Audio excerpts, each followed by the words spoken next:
the only time I would feel like at peace or okay with myself, like literally, was when I was asleep.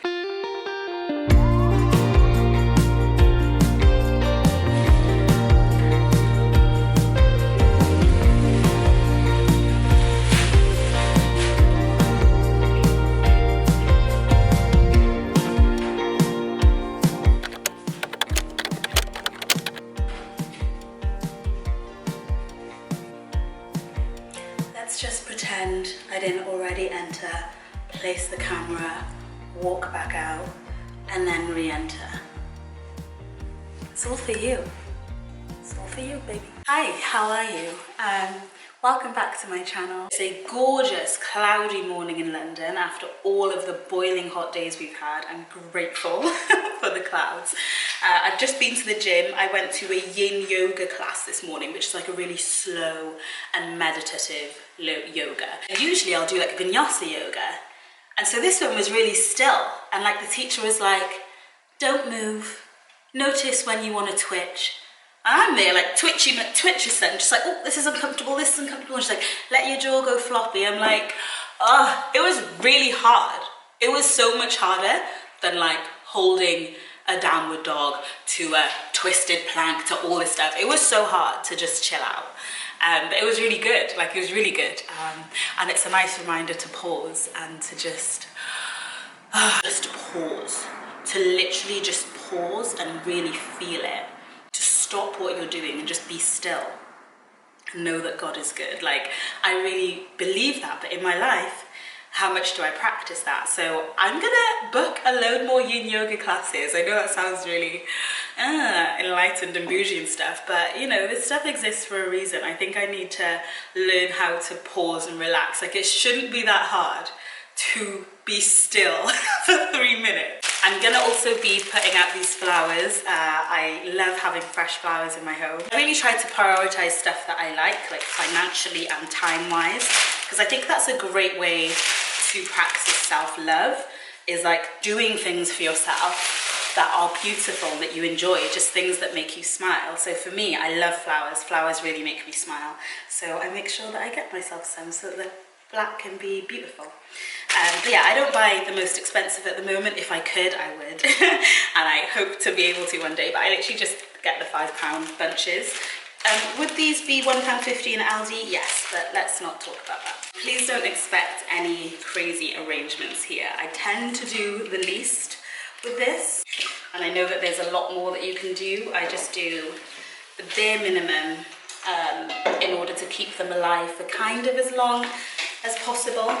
So the main thing that my mum taught me growing up was that always remove any leaves or any dead plant material that is going to be below the water line.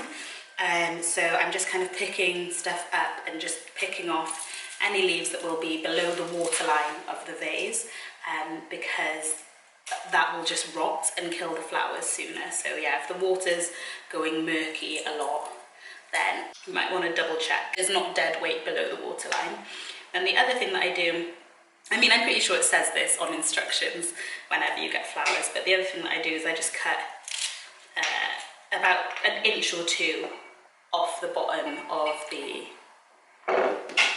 stems, just so that it's fresh and can absorb water.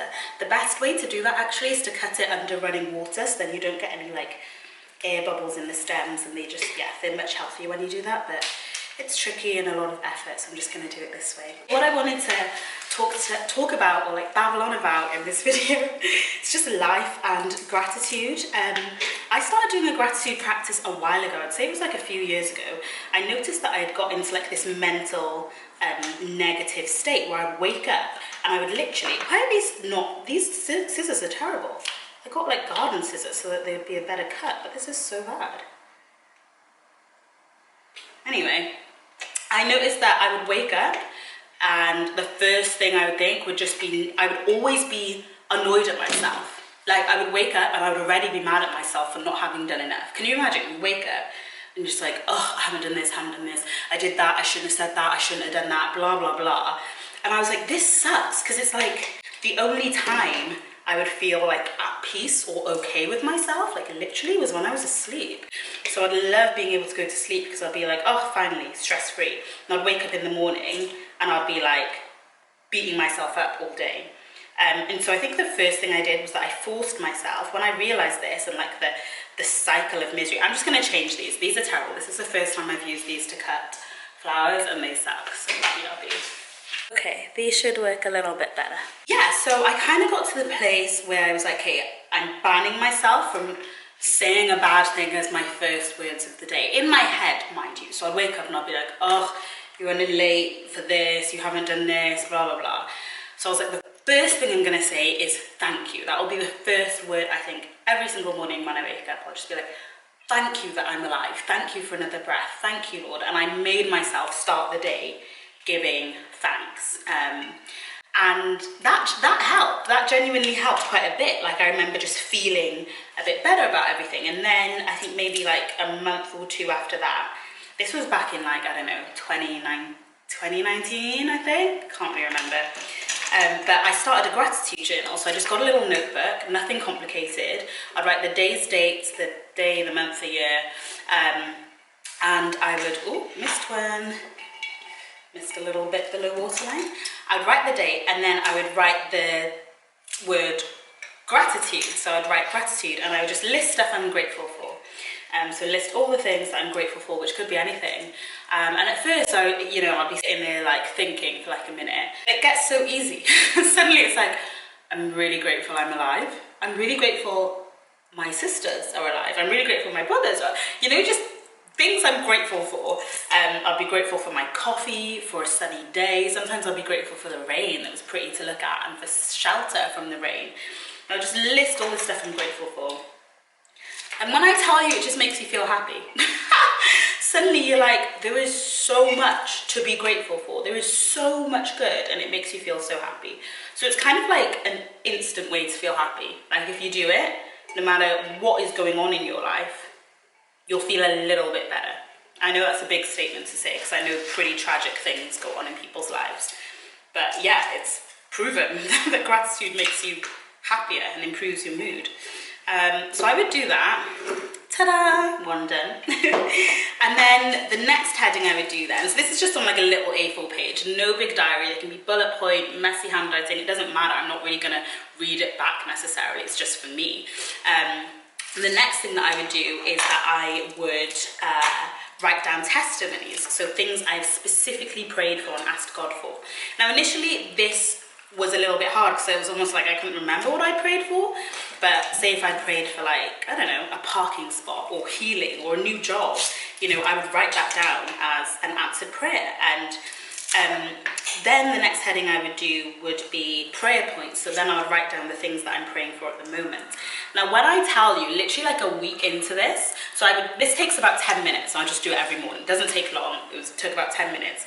But the most discipline it takes is having a spare 10 minutes, creating that spare 10 minutes in the morning to do it. So waking up early to do it. I say spare, there's no such thing as spare. No one ever accidentally does anything. You have to decide to do it and make time for it. So just making that decision to give 10 minutes towards this was the hardest part. Actually doing it is really easy. It's one of those things like, if you just, instead of waiting to feel motivated, you have to actually just do something, and as you do it, you'll find that you start to feel motivated, and it's pretty easy. So as long as I could get over that hurdle in the morning, it was great. It would only take like 10 minutes. And I remember, oh, look at this baby, she's dead. The stem is broken. Do you know what? I'm gonna be stingy and I'm gonna put her in anyway and just watch her die slowly. Anyway, I guess that's what we do with all of these flowers. Anyway, so it was really good. It was really helpful. Love it. Highly recommend it. What I found was that the testimony bit got wild because obviously I was writing down my prayers. So then when I would be stuck on what have I prayed for that God has answered, I would flick back through my prayer points and I would just see stuff that I forgot I'd prayed for, and I'm like, oh, God really did answer that prayer. I literally, that happened. And it was just amazing to the point where sometimes it would make me run over time, so I'd just be sat there in awe, like with this like not existential crisis, but just thinking, oh my God, is God real? And obviously I'm a Christian, I believe in God, but like, that moment where you're like, wait. Did God genuinely just hear my prayer and answer it? Like, what? Like, that is wild. And then that would just increase my sense of gratitude and peace and the sense of feeling loved, that God loves me and is listening to my problems. Like, I still, even when I say that, I still can hardly fathom for, like, yeah, that's just wild. I'm not going to talk about that because you'll see me start to, like, compute. But I just wanted to talk about that and encourage you, if you're not practicing gratitude. Oh my gosh, are these dying already? If you're not practicing gratitude, to give it a go, like, genuinely try it. I think, like, for me, it's one of the reasons why I love, I just think it helps in every situation, because it changes your mindset as well. Like, I've always naturally been an optimistic person, and honestly, it wasn't until I got around a pessimistic person and tried to, not to blame that person at all, but you know, as you meet people and spend time with different people, and you see that someone can see the glass as half empty, and when they present that in a really intelligent way, you can start to imitate that, right? And so a glass that you would have seen as being half full and like, oh my gosh, there's water and a glass, what? We're so lucky. Suddenly you're like, oh, that's really empty and there's not enough, and how come their glass is more full? And they've actually got a nicer glass, and suddenly you learn how to pick up on the negatives. And so I learned that just as life teaches you. And then I remember one time spending time with someone who was really positive and rarely ever complained. And I was the complaining one. I was the pessimistic one. I remember being like, no, this never used to be me. And so through this process of gratitude and journaling, I've been able to somewhat train myself, and I'm still in that process because habits are hard to break once formed, but train myself to see the glass as half full. And so now when I get around people who are more pessimistic, I really try to guard my mindset and my energy and just be really aware, because I truly believe that optimism can be learnt. I truly believe that pessimism can be learnt. I don't think it's just who you innately are. We love to adopt things as our identity. I don't know why. We tend to just grab stuff and be like, that's who I am. But you really do get to choose who you are and who you become. You really do. You can be an optimist or you can be a pessimist. Just learn to do either one. In the same way as you can be a retail assistant or you can be a shoplifter. Just choose what you do. So yeah, I really, not that I'm calling pessimists shoplifters, but I truly believe that being optimistic, let me carry on doing this because otherwise these babies will die. Roses are my favorite flowers. They're just so gorgeous. I love flowers. How can this be possible? How can something, okay, this one isn't even perfect, but it's perfect in its imperfection. Let me show you up close. How can something be this gorgeous? Like, look at it. Look at that. Hang on, let me just... So funny. Usually people do this with like lipsticks. I'm doing this with a rose. But look at that. Look at that. Look how delicate those petals are. They're so delicate. And the fact that is one rose out of like gazillions of roses that have ever existed. And it's just formed, it's so delicate and soft. And it smells gorgeous. And it's just so amazing. How amazing are roses? How amazing are flowers? Like, they're so pretty. Like, what is the point in something being this cute? Why? It just seems unfunctional, but it's just, oh, I'm so grateful. Anyway, I have come to believe that optimism makes life better. Not just in your perspective and how you feel about what's happening to you, but I believe it quite literally makes better things happen to you. The reason I believe that is not just with this kind of stuff I've been reading about, like energies and all this zada, you know, enlightening stuff. But I just think practically speaking, when you're smiling and in a good mood, you attract people towards you. You bring out that reaction in them. So if you go to the shopkeeper and you smile because you've been thinking of good stuff and you're happy, or you frown, that tends to determine how they respond to you.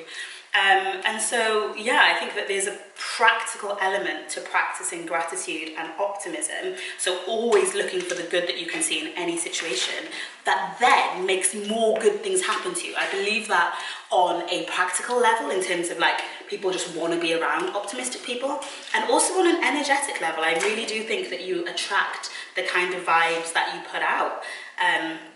So yeah, just to encourage you guys, like, really, it's helping me. It helps me. It's kind of like you're in a situation either way, right? So you can either feel worse in that situation or you can feel better within that situation. Do you know what I mean? Like, you can either do something that might help change the situation, or you can not do that thing that might help change the situation. And I'm not trying to belittle people's situations. I know that people have like genuinely, you know, I work as a doctor. I know that life is, yeah, things can suck. Things can be genuinely tragic. But I still believe that we get the element of choice in how we perceive what we choose to focus on, whether we choose to see the light or the negative. I even see that on YouTube, you know, like sometimes I'll be watching, you know, the people I'm subscribed to and the people I follow, and you 100% get the vibe of like the YouTubers who like always respond to negativity and will be like speaking to their haters and blah, blah, blah. And you look at the comments and you're like, there are so many more lovers than haters in your comments, like, but you're responding to the neg energy. And so I'm watching this video and I'm just feeling negative energy, and I'm like, I get it, because it's hurtful when someone leaves a negative comment, and it's hurtful when you invite someone into your life and bad stuff happens. And we as humans can have the natural tendency to see that negativity and feel it more. You know, you can get 100 good comments and one bad comment, and you can zone in on that and it really hurts. But when you do allow yourself to zone in on something, I genuinely believe it attracts more of that. Like, I truly believe that. I think that, yeah, well, you guys have always been so nice. So nice and so kind to me, and I'm so grateful. I genuinely believe that is because of God's grace and just drawing really kind people to my channel. I'm so grateful for you guys. But there was something I saw on Lily Singh's channel back in the day, or I think it was in her book, How to Be a Boss, that I read back in the day. And she essentially says, like, she forces herself to respond to, when she sees a negative comment that she wants to, like, argue and fight about and get in her head about, she forces herself to respond to every single good comment that there's been first, before the negative comment. And by the time she's gone through, I think she said this at least, or maybe I've like exaggerated this, maybe she like challenges herself mentally to do it. I don't know if she actually responds to every single positive comment, but she's like, by the time she's read all the positive comments and gone through all the love, she doesn't have the energy for the negative one. She's actually pretty tired and pretty, you know, peopled out. And so, yeah, she said that that's a really good way. Like, why would you reward someone with attention for being negative towards you? And I just found that really interesting and also really practically helpful. And it's something that I do a lot on, well, I honestly, I'm just blessed. Like, you guys are always so kind and loving towards me. And even in the way you say things, I really appreciate how you consider my feelings and my sensitivity. You're always just really kind, and I super appreciate that. But yeah, I just wanted to encourage you that, like, life be lifing. Life be lifing. When I tell you, I wish I could tell you all the drama and nonsense that has gone on in my life over the last year, but you know, you'll rarely ever see me talk about other people on this channel. I don't think you will ever see me talk about relationships and stuff like that specifically on this channel, just because that's not for me. I do enjoy, I like sharing my life, but I'm never going to force a friend or someone I know to share their life online. So yeah, if you don't see me out with friends, it's because, you know, I just not post it. Why did I start saying that? Ooh. Anywho, camera's overheating. This looks terrible. This looks so bad. I was thinking of doing, you know when they like tape it so that they can put one in each section? Should I try that just for you guys and see if it looks any better? Let me,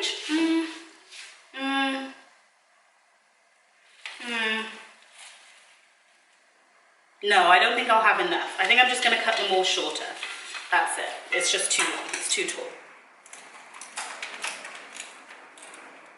Oh, more like hack it.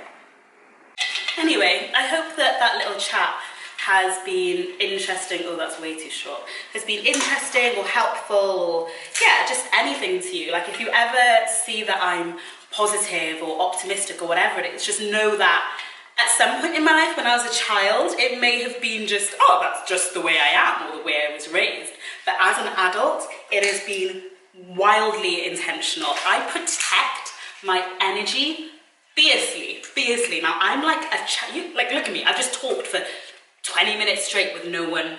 Is it 20 minutes? 15 minutes with no one interrupting me. Like, I love a chat. I love to meet people. I'm always chatting. But when I tell you, when I sense now that I am being impacted by by negativity in a way that I am not yet strong enough to resist or understand or respond to well, I leave. I duck out. I'm like, oh, I can't handle it. I fiercely protect my energy. Like, my mum used to say this to me growing up, and I never understood it as a child, but now as an adult I get it, because we're quite similar. We're both quite sensitive, and you know, people who naturally give a lot. We love to make other people happy. She would always tell me to guard my heart, and I never understood it. It would be like when a sibling upset me and I'd be crying. She'd be like, Sarah, you need to guard your heart. And I'm there like 6, like, what does that mean? Just punish him, just punish my brother for what he did to me. She'd be like, guard your heart. And I think that's just so true, that you have to, especially as an adult, I've learned I have to guard my heart, that not everyone is going to speak things to me that are good for my heart. Not because they're evil, but because they don't know how. And we're all working on ourselves and we're all human and flawed. Not everyone's working on themselves. But we all make mistakes. And so it doesn't have to be that someone's intentionally trying to drag you down or trying to make you depressed or trying to bum you out. But that just might be where they're at the moment, and that just might be the result of the way they speak at the moment and the things that they choose to focus on. And it's up to you, it's up to me, I've found, to guard my heart. Like, God has given me that responsibility. So that naive joy that I have, like, genuinely, people have told me, people have told me I'm too nice, like, so many times, which is funny because I never thought I was, but like, that ability to love generously and kindly and be naive and genuinely believe that the best is going to happen is gorgeous. But you gotta protect it, because otherwise life will take it. Life will just take it. Like, yeah, so you have to intentionally protect it, and that's something I've been learning over the last year. And sometimes protecting your peace and your space, like literal physical space, takes an element of boldness and fearlessness that is beyond anything you might think you're capable of. I've had wild experiences this year where I've had to quite literally protect my physical space.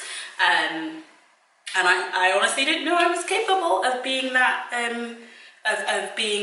of having that firm boundaries, but I am. I can do it, and I got through that situation that required that, and I'm really grateful that, yeah, that I had learned little bits, that God had revealed to me little bits, how important it is to protect your vulnerabilities, to protect your heart, so that your heart can be strong enough to continue to love. Do you see what I mean? And for me, a big part of that has been gratitude, intentionally choosing what I focus on and what I surround myself with. Anyway, I've talked enough, I've gone on enough. Thanks for clicking on the video and tuning in. I don't know what I'm going to be posting, and you guys know, if you've been on this channel for more than 5 minutes, you already know. You already know what it is.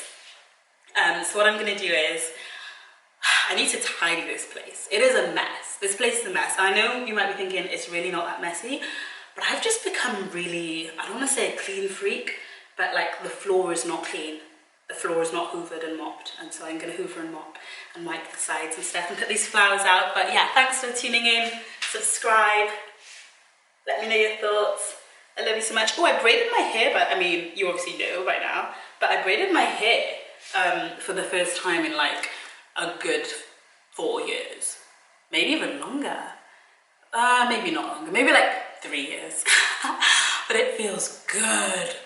Oh, I've missed braids. Why have I not done this? Yes, I haven't been able to sleep since I did them. Like, I'm sleeping on my face right now, but oh my gosh. And it looks good too. I feel like an African queen. Okay, love you so much, guys. Bye.